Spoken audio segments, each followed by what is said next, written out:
आज हम समझेंगे माइंड डेवलपमेंट कोर्स के पहले चैप्टर के विषय में, है ना। तो पहला चैप्टर है हमारा, सभी के पास एक जैसा दिमाग होता है ना। सभी के पास एक जैसा दिमाग होता है। तो सभी के पास एक जैसा दिमाग होता है, पर फिर क्यों कुछ बच्चे इंटेलिजेंट और कुछ बच्चे कमज़ोर निकल जाते हैं पढ़ाई में, है ना। तो आज उसका ही हम कारण समझने का प्रयास करेंगे, है ना। तो क्या होता है कि जब जो बच्चा होता है ना, तो उसका जो माइंड रहता है वो सभी बच्चों के जैसा ही समान होता है ना। तो जब बच्चा पैदा होता है तो जो उसका माइंड है वो सभी बच्चों जैसा समान होता है। तो सभी बच्चों का एक जैसा माइंड है ना। तो फिर कम ज़्यादा क्यों निकल रहे हैं पढ़ाई में, तो हम इसको समझने का प्रयास करेंगे और जानेंगे कि भैया कि सभी बच्चों का एक जैसा माइंड है तो क्यों आगे पीछे कम ज़्यादा निकल रहा है ना। तो क्या होता है कि जब बच्चा जो रहता है छोटी उम्र में रहता है, 2 से 4 की उम्र में रहता है, एज में, है ना।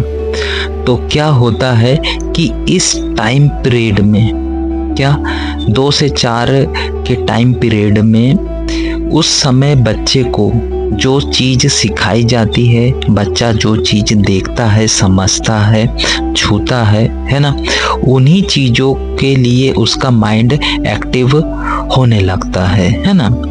तो इस टाइम पीरियड में 2 और 4 साल के बीच में बच्चा अगर जो भी चीज़ सीखता है, देखता है, समझता है, उस चीज़ के लिए उसका माइंड जो होता है एक्टिव हो जाता है ना। अब जब माइंड एक्टिव हो जाएगा तो पढ़ाई करने जब वो स्कूल जाएगा तो पढ़ाई उसको नई चीज़ नहीं लगेगी। क्या पढ़ाई उसको नई चीज नहीं लगेगी, है ना।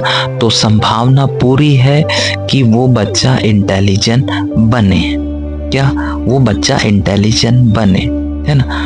अब फिर बारी आती है कि इस टाइम पीरियड में 2 से 4 साल के अंतराल में, है ना, जो बच्चा पढ़ाई लिखाई कापी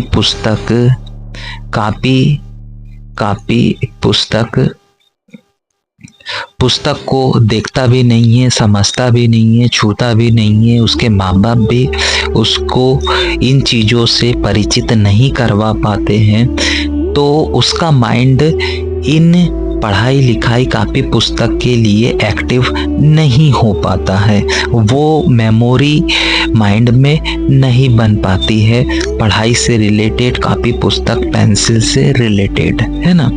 तो क्या होएगा जब बच्चा, है ना, स्कूल जाएगा, क्या जब बच्चा स्कूल जाएगा तो जिनने कापी पुस्तक बचपन में पढ़ा है, देखा है, सुना है, वो अच्छे से स्कूल की पढ़ाई कर लेगा, है ना। और वो बच्चा जिनने नहीं कापी पुस्तक को पकड़ा है, छुआ है, देखा भी नहीं था, अब केवल स्कूल में आया है तभी वो उन चीज़ों को देखेगा, है ना। तो वो बच्चा पढ़ाई लिखाई में कमज़ोर निकल जाए क्योंकि उसका दिमाग एक्टिव नहीं हुआ उस टाइम, है ना। तो वो कमज़ोर निकलने की पूरी संभावना है। अब सवाल ये आता है कि बच्चा 2 या 4 साल की एज में जो सीखेगा वही फिर उसको दिमाग में बैठेगी और वो चीज़ एक्टिव होगी, है ना। तो ये कारण था कि बच्चा क्यों पढ़ाई लिखाई में इंटेलिजेंट निकलता है और क्यों बच्चा इंटेलिजेंट नहीं निकलता है।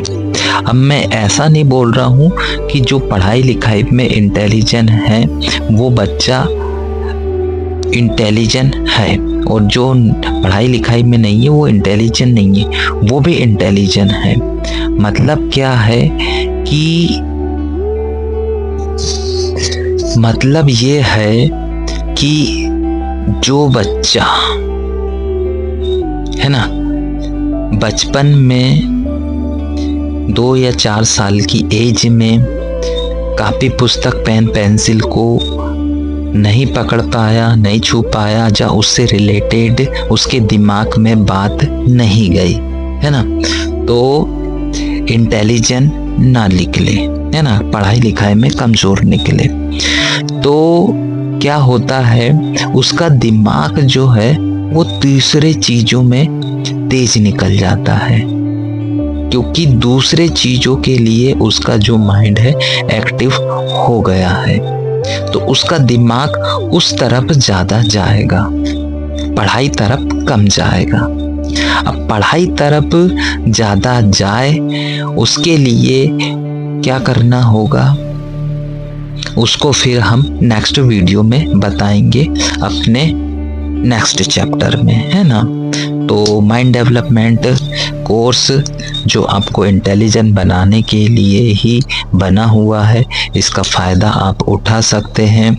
तो आपका साथ हमारी गारंटी, हम आपके दिमाग को इंटेलिजेंट बनाएंगे। तो हमसे जुड़िए,